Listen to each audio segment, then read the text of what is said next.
This is part 2 of 19 ways to improve landscape photography. 11. Capture movement. Landscapes are not always calm and still. There are waterfalls, rivers, birds, waves, clouds, and wind in the trees. An exposure of 1 to 3 seconds will show some movement in water, while much longer exposures make it look like a large ribbon of ice. A fast shutter will capture the movement and will show the subject in a way not seen by the eye. A bird in flight fairly close could need a shutter speed of 1/1000th of a second or more to freeze the action. But in the distance as part of a landscape, a slower shutter speed will be fine. Use movement. Make it very sharp or very blurred. 12. Avoid clutter. When looking at a scene or street in a foreign country, there can be a lot to take in visually. We look at the overall picture and unusual subject matter in it. It's very easy to overlook a bag of rubbish in a corner or a piece of paper on the ground. Watch out for such things because they will certainly be noticeable in the final picture. Also look out for poles and signs that can spoil the photo. That's something else you can easily miss when in a place where everything is new. Moving your position just a few feet can make all the difference. If there's a car or parked van in an unsightly position, wait a while or go back in half an hour and the scene might be clear. Popular places can be full of people which don't look good in a landscape. Photographing sites like a famous castle or the Taj Mahal without them being covered with people is not easy. Too much of a crowd in a street can spoil the view. It's not always convenient to return at 6 o'clock Sunday morning, but they can be removed by some software. It involves taking a number of photographs of the location. When people are walking around, parts of each image will be clear of people. The software will identify those areas where there are no people and merge them into a finished picture.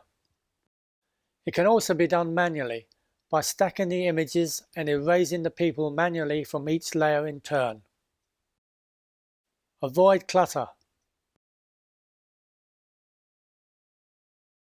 13. Make panoramas. Try using more of the landscape by making a panorama. Some can be simple. Some get rather complicated and need a special piece of equipment. For a distant scene, take a series of images from left to right. Have plenty of overlap between the images, at least a third each time. That gives the software more scope when the images are being stitched together. If the camera has the option for setting exposure manually, it is often better to set the exposure of a major part of the scene and use the same exposure for all the images. Even without this, the software can often cope and make the necessary adjustment.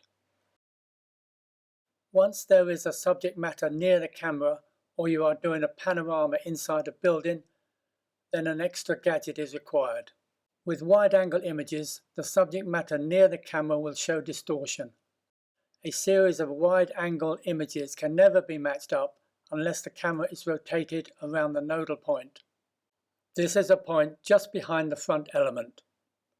There are numerous attachments on the market for taking panoramas. Videos on adjusting them to find the camera's nodal point can be found on the net. For anyone competent with DIY, a gadget can be homemade. I made my own, saving hundreds in the process. Using the same camera and lens for all my panoramas, once the nodal position is found and the metal is marked, it's the same for every image. The camera can also be held vertically, which will give the panorama more height. With this image, it was a case of looking up, higher and higher, and then down the other side. Panoramas like these two would be impossible without a panorama attachment. It's the only way to make sure the subject very near the camera will line up when the images are stitched together. In my experience, Affinity photo software can produce better results than most, and the cost is extremely reasonable. Make panoramas. 14. Add a filter.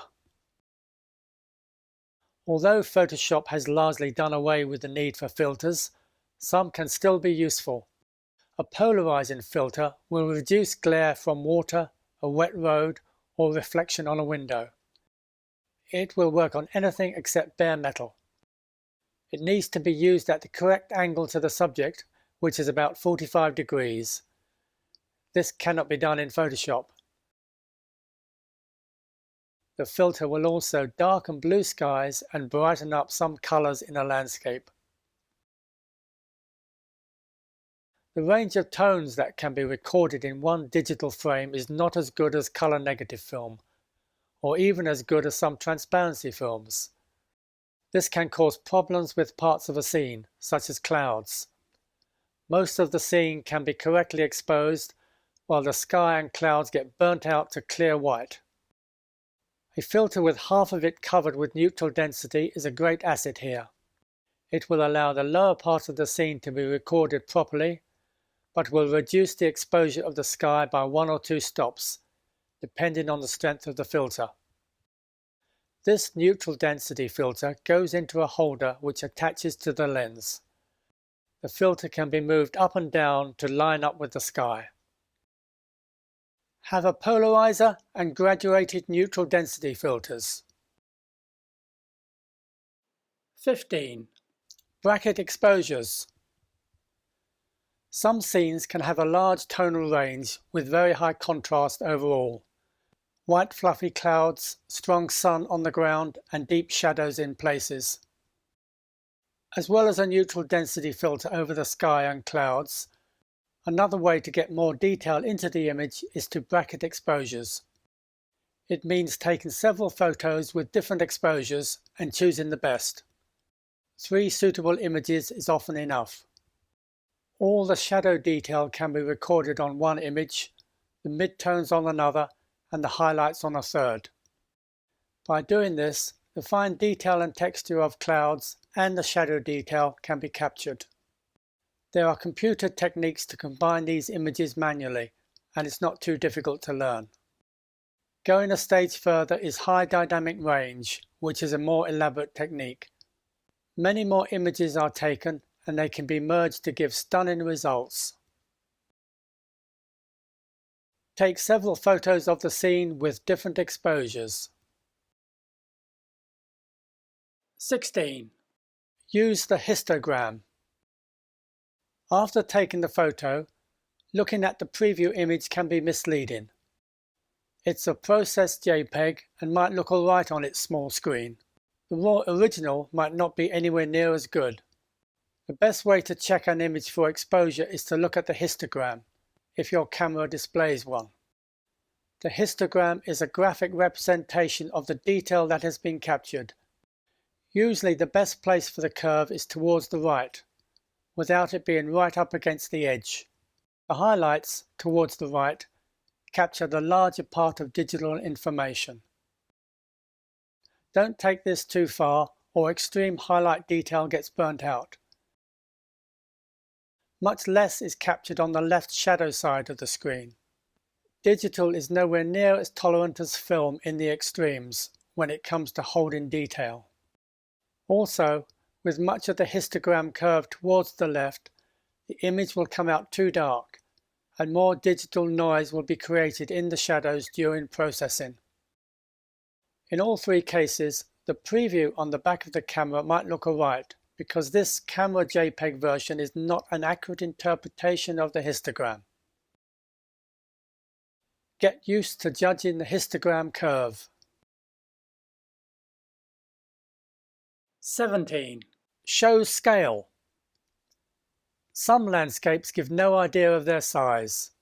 These rocks could be a few feet high or the side of a large cliff. Most pictures of the Grand Canyon in America give no clue to the enormous scale of the place. A figure in the scene gives us a better idea. Although we can't be sure of the size of the tree in this desert, It obviously is not a large tree, but it does tell us more about the vast open space. Placing an object of familiar size in the scene can show its scale. This can be a person, an animal, or a normal tree. The scarecrow is going to be normal human size, so gives the image a sense of scale. It shouldn't be too close to the camera, but is better in the middle or far distance. What about these waterfalls? How big are they? It's hard to tell. To show the scale of a scene, include a familiar subject. 18. Change the perspective. Wide-angle lenses work well with landscapes, usually much better than long lenses. A wide angle will include more of the foreground and make the image more dynamic. This is the same scene, once with a standard lens, and then with a wide angle. The lower wide angle position looks stronger and is just more interesting. The horizontal shape is often called landscape format, with vertical shape referred to as portrait format. It doesn't have to be like that. Think about using the vertical shape for landscapes. It can look strong and much more effective. Use a wide-angle lens and go vertical. 19. Go for black and white. Landscapes in black and white can look dramatic. Black and white is about tones and contrast rather than colours. Many winter scenes are already almost black and white and just need a little helping along. Clouds against the blue sky are good for contrast and extra interest. By converting a colour image to black and white on the computer, there is great control over the tones. Individual colours can be lighter or darker to enhance their mood and increase impact. Fog seems to give more atmosphere in black and white than in colour. Or try using very long exposures with water to give a more surreal look. Convert to black and white. And here is one final tip which should be used on all digital photographs if possible. Use the RAW file. RAW or JPEG. Most cameras give the user the option of saving the RAW file. This is the digital negative and equivalent to a negative in film. It will retain all the detail and tone that camera can capture in the photograph.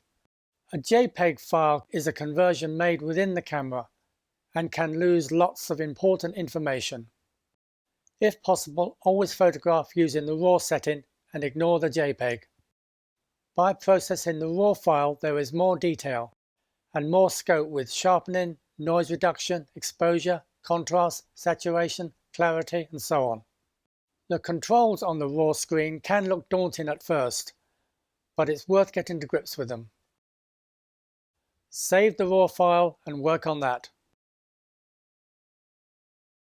Here's a summary list of the tips.